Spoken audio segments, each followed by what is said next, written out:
Hello and welcome to Tiny Desk Knitting with Emma. This is my first time recording not at my tiny desk in Washington, D.C. Actually, I've pretty much taken the whole summer off from recording and Fair Isle knitting, and I'm sitting in my parents' house on the porch. That's their backyard, and there's some construction work going on next door. So hopefully that's not super loud. My phone has a good microphone, so I'm hoping that it will not be extremely, here it is, it's pretty loud. They're like landscaping their whole backyard next door. So yeah, it's been going on all summer.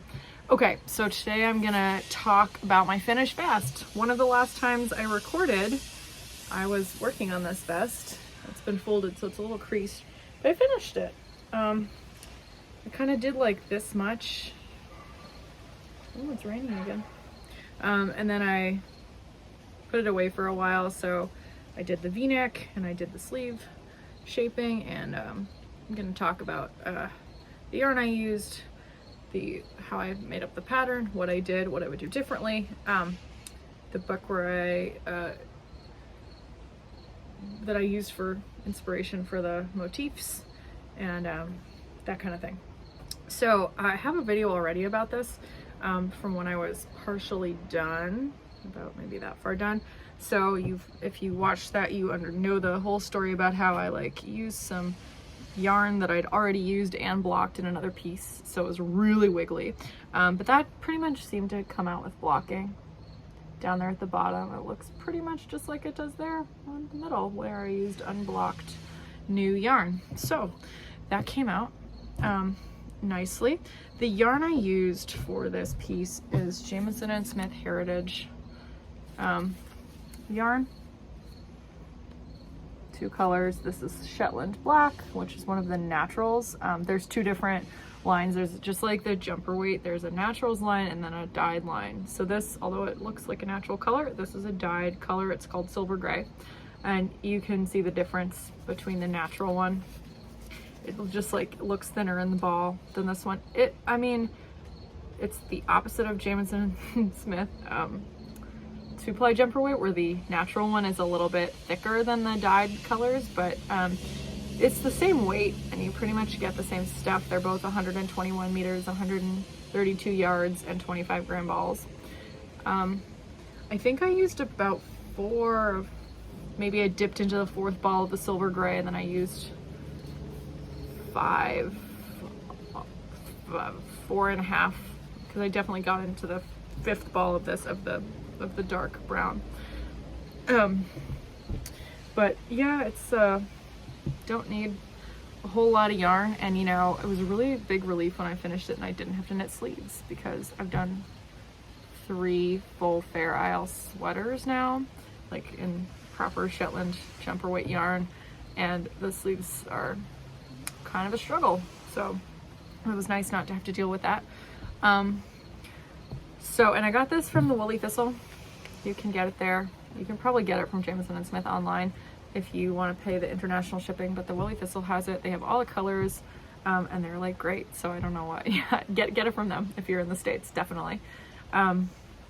It's not super expensive either. It's, you know, it's Shetland wool. It's pretty economical. You know, it's like between $5 and $7 a ball for this, I think. And I didn't use that many, so anyway.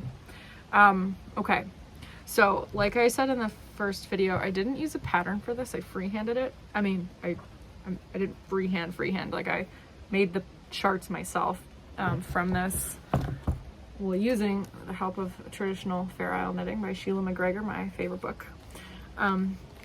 So I used the idea of the lozenges with alternating with the X's, and with the X's, and so I took the same lozenge shape, and in my case that was the fully pointed lozenge. I could have done, you know, the octagon lozenge or the slightly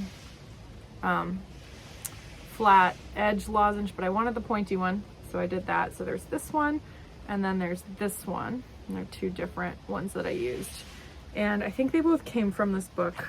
And then I made I used 2 different X's, and I'm a little bit, as I said, I think before, I don't love that I kept more I chose an X that has 3 stitches of negative space in between the X and O here, and only 2 stitches of negative space in the between here and here. But I liked that there was 2 different X's, so in the future I would I liked the 3 better, so I would do something like that, and I would just adjust this X, probably so that I didn't have 2 coming off of here. I just had 1 coming off of there, and I could do it in the middle of where it is and have the 3 stitches worth of negative space there. And then I have 2 Peary patterns that I alternated as well. Each of these large ones I think are, it's a good question, I think they might be 32 stitches wide, something like that. I can put it in the show notes. I'll count them up and put it in the show notes. And then the small ones are each a multiple of 8. They're both, I wanted them to fit evenly into the larger pattern so that I would be able to start and end the rounds, you know. They would be symmetrical basically, with the bigger patterns, and I could line them up properly so I'd know if I was off by a little bit. For this piece I actually did use stitch markers between each large repeat. I don't always do that on Fair Isle, but if you're doing something really big, like a big repeat, 16 or bigger maybe, I would do it. It really helps to have the stitch markers, because then you'll know when you're starting a motif. Like if you're doing an all over, you don't need stitch markers because the pattern's never going to break. But if you're doing this, the pattern, it's in bands, so the pattern breaks. So you need those stitch markers to know where you are. So it's just, it helps. Okay. Yeah, so I made the chart on my computer with, I think I used Knitbird. I don't actually have one, like a chart. I've never paid the money for it, because you can use Stitch Mastery and Knitbird both for free, as long as you don't need to save your patterns. So I don't save my charts, I just screenshot them, which is, can be difficult if your computer has to restart for some reason, you lose all your work. But take screenshots, and then it's also annoying because if you make a mistake, screenshot it and then close out the program, you can't edit your charts. So definitely, keep that in mind if you want to use these softwares. Yep, so I have a chart, a full chart with all 4 bands that I just used. And then when I got to the sleeve steeks here, you can see there's the steek bridge in there. So, this is about 14, 15 inches of body. And then the sleeves, this is about another 7 and some inches here. So it's not a very wide armhole. It's a pretty fitted vest. I can take my sweatshirt off and try it on. It actually fits really well. I didn't know how well it would fit, but it fits fine. So I did some sleeve shaping on here, but I didn't do enough. I wish I had done a significant amount, so it was more like a vest, but I didn't. And I started the V-neck the same time as I started the armhole steeks. So to make that V-neck, I didn't cast off any stitches. I cast off the very middle stitch. Put 9 steek stitches in the middle, and just continued, and every other row or round I decreased at the edge of the neck, so that it made a V. And sometimes, I've missed one and it was every third, and sometimes it was 2 in a row. And as long as you do that, if you look really closely at it, you'll be like, oh, that's a little bit, messy, but it works fine. You can see the inside is nice, and it's all blocked, so the inside is really nice and smooth. I love that. I love looking at the end. I wouldn't wear it inside out, but I do love looking at the inside. Yeah, so that's something I would do differently, is that I would do some more sleeve shaping. And to do the pattern originally, I guess I could have just used a sweater pattern and just not done the sleeves, but instead I used actual vest pattern from the Vintage Shetland project, which is by Susan Crawford, and I don't have that with me because it's in a box and I didn't want to unpack the whole box. But there's a couple of vests in there, or are a couple of vests in there, and it's it's just useful to use that for a base. So I basically use that as a base pattern to get the stitch counts, but then I didn't use a pattern when I was doing the V-neck or the the sleeve shaping, because I was like, let's just see where this takes me.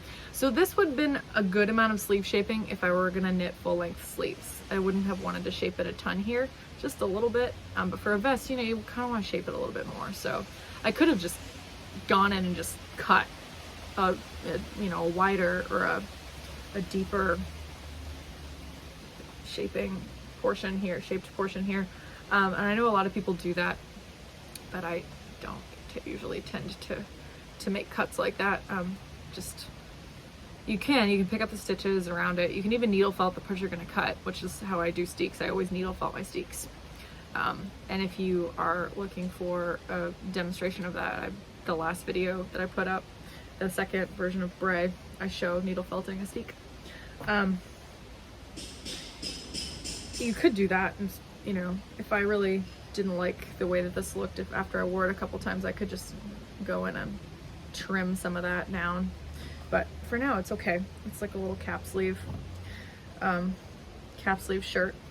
So yeah, I'll take this off and I'll put it on so you can see.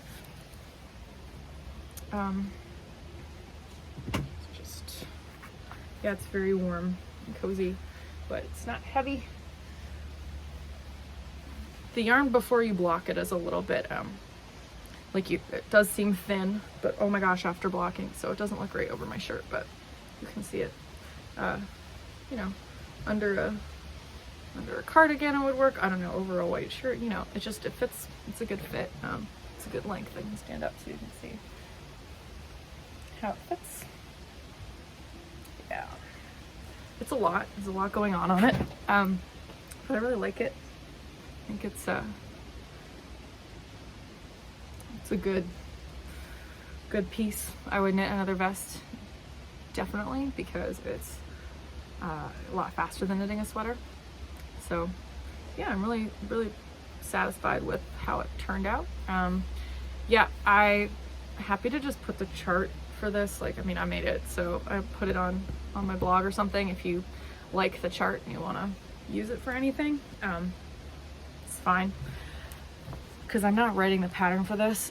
I would consider doing that, but I would edit it a little bit so that the negative space is the same in these two bands. And I'm not great at grading patterns for different sizes, so it would take a long time. But yeah, I would say if you want to knit something like this, it's not very hard. Just use another vest template, like in the Vintage Shetland project, or you know, MJ Mucklestone has some vests, some colorwork vests that she's done. There's one in Fair Isle Weekend that I haven't knit yet. I think it's called the V6 vest. Maybe that's not the one from Fair Isle Weekend, but I think she's got one called that.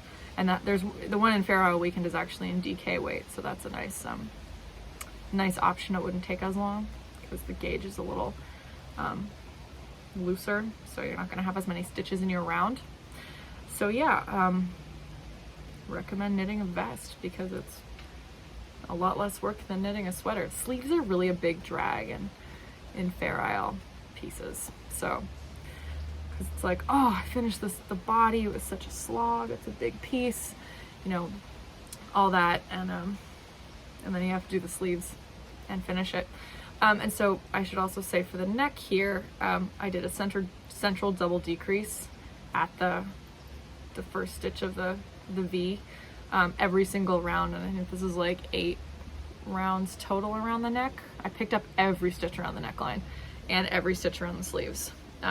For a front, for a cardigan, I would only pick up like 3 out of every 4 stitches, but for a neck and